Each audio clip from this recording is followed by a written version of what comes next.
Yes, it's convenient, but what is it costing you? Listen, y'all, everything is convenient now. You can get groceries delivered to your door without stepping outside. You can hit a button and have an email written for you. Watch a 30-second clip on the gram, TikTok, Threads, whatever your social media drug of choice is, and send it to your group chat plus 1,000 more people. And the thing that I want you to recognize is convenience will have you moving so fast you stop checking if something is actually right or even healthy for you. So, America, we have a problem. We're not even asking basic questions anymore.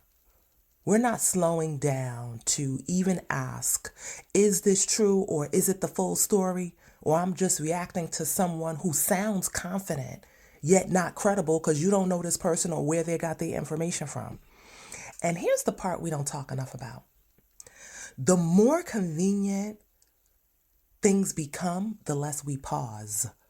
And when we stop pausing, we stop discerning. And for me, regardless of your age, your role or status, or even your level of success, discernment, aka your ability to judge well, is always under development, especially in the age of artificial intelligence. And I know that even when it comes to AI, it has made us lazy about discernment. And I'm definitely not anti AI. I use AI nearly every day. In fact, the software that I use to edit this podcast, to record this podcast, I use as tons of AI tools. My issue is embrace AI with integrity. One way you can embrace AI with integrity is to use discernment. And let me be clear, discernment isn't just about what you see, but it's about what you hear and even how you respond or react to things. So today is all about sharing my pause protocol and what we can do to make sure that we are using everyday discernment in how you think, choose, and respond in real time. Everyday discernment is simply your ability to slow down long enough to question what's in front of you before you respond to it. And here's the thing, when I think about discernment, it spreads across different areas. One, discern what you're consuming. Again, everything you watch, read, and listen is shaping how you think and how you show up. The 30-second clip, the post that triggered you, the article that made you feel a certain sort of way. You got to question yourself, is this true, helpful, or just loud? And here's the thing, too, y'all. When I say discern what you're consuming, I'm not just talking about what you watch or listen to. I'm talking about what you put in your body, too. So the other day, I was in Trader Joe's with my cousin. Shout out to my Nick. And she picked up a sparkling water or something. And it was in a cute little pink can, y'all. And I'm a sucker for packaging, okay? But you know what I always do? I flip that bottle around and start looking at them ingredients, baby. And when I seen 20 grams of sugar, I said, oh no, not today, devil. That is discernment at its finest because it's easy to grab what looks good on the outside, what's convenient, and what everybody else is possibly reaching for, especially when that thing is trending on the TikTok streets. But discernment says, wait now, let me check what's actually in this bottle or can before I consume it. And here's the thing, I'm not a health nut. I just try to be mindful of my sugar and sodium intake because I recognize the cost of consuming too much sugar or too much salt or sodium in a day. Next thing you know, I'm taking a trip to Walgreens or CVS to pick up my high blood pressure pills or diabetes medication. And so now, especially at this age, y'all, I'm 51 years old. I can't play these types of games. My nephew, he's 7 years old. He could play these games with sugar and salt and all the things.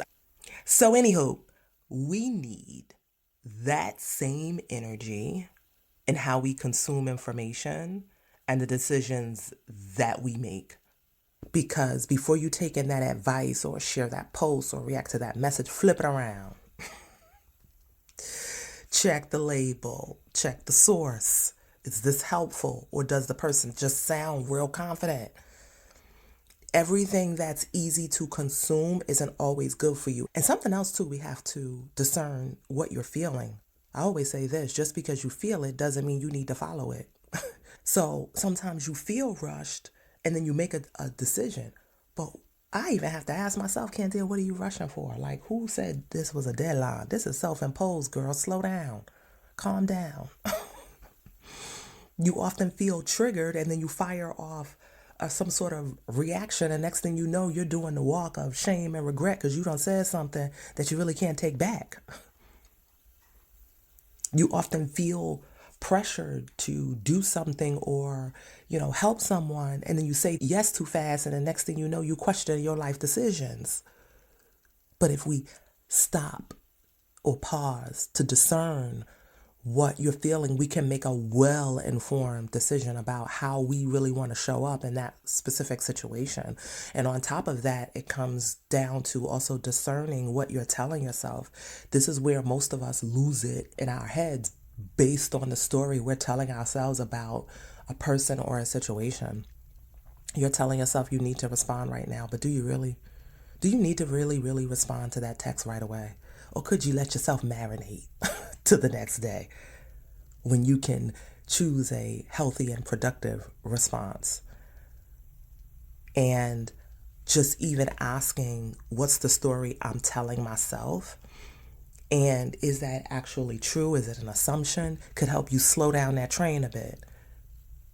And again, this relates back to discerning what deserves your response. Not everything requires your energy in the moment. So even when I think about text messages or emails, some of them don't deserve an immediate response or reaction. Some conversations, if I recognize that this person is not playing in the same sandbox as I'm playing in, listen, I'm not going to even entertain it. It doesn't even need escalation. Quick story, y'all. Let me tell y'all what really inspired today's podcast. So recently, I started to see a huge increase in podcast downloads. And at first, I thought, okay, Candia, consistency is paying off, girl. Yes. And then something said, I don't know, something just is off because this wasn't like 20% increase, y'all. It was triple, okay, quadruple probably. And I just said, let me sit on this for a minute. Next thing you know, I started to get these emails. They were pitches from people who seemingly listened to the podcast. They were quoting some of my moments on the podcast. And listen, it looked legit. And then I Googled schmoogled the people and they looked legit too. But something in me said this just doesn't feel right. And sidebar, y'all, in one of my former lives, I was writing for a magazine publication and I was used to getting dozens and dozens of pictures a day. And so maybe that eye of discernment probably came back from my time back then. But I knew that something just didn't feel right with the emails. I mean, the emails sounded good. They sounded real good. They referenced specific episodes, quoted things I've said. It appeared to be a genuine connection. But then I started to recognize the cadence of the text and the email, and all of them, no matter the variety of people, both men and women, who sent me these pitches, the cadence, they were similar, like it came from the same source. So I was like, okay, check it. Boom, Candia, this is AI. It felt a little too polished. Not wrong, just off. And I had to sit with that for a minute. And then I dug into my podcast analytics and I had a connect the dots moment. And then the thing is, too, y'all, listen, sometimes discernment don't always come with receipts. I didn't even need my podcast analytics to be the receipt. I already felt something was off. And let me say this. What I felt in those moments, reading those emails, that was intuition. Y'all know what I'm talking about. The quiet little nudge, the internal side eye or signal that something just isn't quite right. Most of us have that. Where we fall short is what we do after the nudge. That's when discernment should enter the chat. Discernment is what comes next. It's the slowing down. Like, now, wait a minute now. is when you start the questioning and examining and side-eyeing and testing and all the things. And it's slowing down again so that you can decide how you want to respond instead of reacting on autopilot. And the thing is, in a world, again, where everything is convenient, where you can quickly share, respond, report, decide, or move on to the next thing, it becomes really easy to feel something and then just completely override it. And friendly reminder, the season of the podcast is all about leading without losing it, your clarity, your focus, your composure, or even your credibility. And one of the fastest ways we lose all of that is we rush to respond, to decide, to speak without ever pausing to check in with our internal GPS to ask, wait a minute now, what might I be missing here? What's the real source of this? What's really going on underneath? And that's where most of us lose it because we don't sit to honor the feeling, right, of something just feeling off and just allowing that to slow you down before you react or respond to it. And let me say this, I want to speak directly to my ladies for a moment. Now, I know I got some men who listen to me, okay? I love you dearly. But here's the thing, ladies, I'm going to need to speak to you and you only. Our intuition is not something we have to learn. It's a strength we already carry. It's inherent. And the truth is, most of us don't struggle with feeling it. We struggle with trusting it. Yes, we feel something is off and then we override it. Then we get to gathering information, more information, looking for confirmation, trying to make it make sense. And here's the thing, it's a thin line because yes, I'm talking about intuition and then there's discernment, and discernment is the process. So it can get kind of tricky, but the reality is deep down, we already knew. So this is your reminder. When you feel that nudge, don't rush past it. Slow down, let it marinate. Because your power isn't just in having intuition, it's honoring it long enough to let discernment do its work. And here's the funny thing, y'all. A very dear friend who's a male, he told me something that stuck with me for the last 20 years. He said, Candia, one of the most powerful things a woman has is her intuition. And I felt that. Because again, ladies, how many times have you felt something was off in your relationships, your house, your surroundings, and you talked yourself out of it, or you went looking for more proof? Deep down inside, you already knew what it was. You didn't even need the full investigation.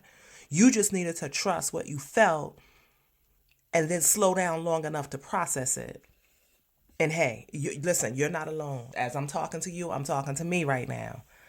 Now, in terms of these email pitches, I'm going to just let you know I'm still pausing because sometimes the pause could be 5 seconds, 5 minutes, or 5 days. I'm still not sure how I am going to engage with these people because I feel a little bit as if like it's an integrity check for me. You're saying you listen to these moments in the podcast, but I know you didn't really listen to the episode. I know that there are AI booking tools, AI tools that will just scan podcasts to see a fit and then it'll fire off some emails and all the things.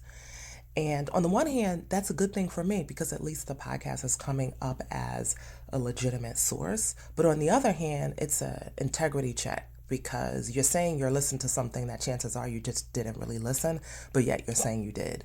So that part doesn't sit right for me. And so I'm still allowing myself to sit in that spirit of a well-informed decision.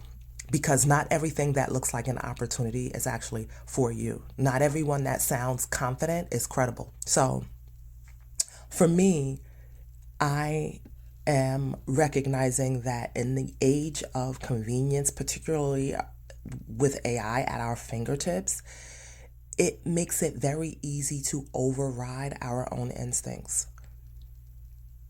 And so I decided to trust the nudge, the internal nudge that I had to simply rely on my, what I call the pause protocol. Pause protocol is simply listening to the internal nudge and just asking myself, what am I missing? What am I assuming? What's the true source of this? And in this day and age where we have so much convenience, which is a blessing, discernment actually becomes your real competitive advantage. Discernment actually is, I would say, an underestimated superpower. And it comes down to even asking yourself, where in your life are you overriding your discernment because something is convenient? Where are you talking yourself into something that your spirit has already questioned? Sometimes the clarity that we're seeking too doesn't come from more information, just your ability to slow down, to honor what your body is already telling you, or perhaps just to slow down and to create the space for a question to exist.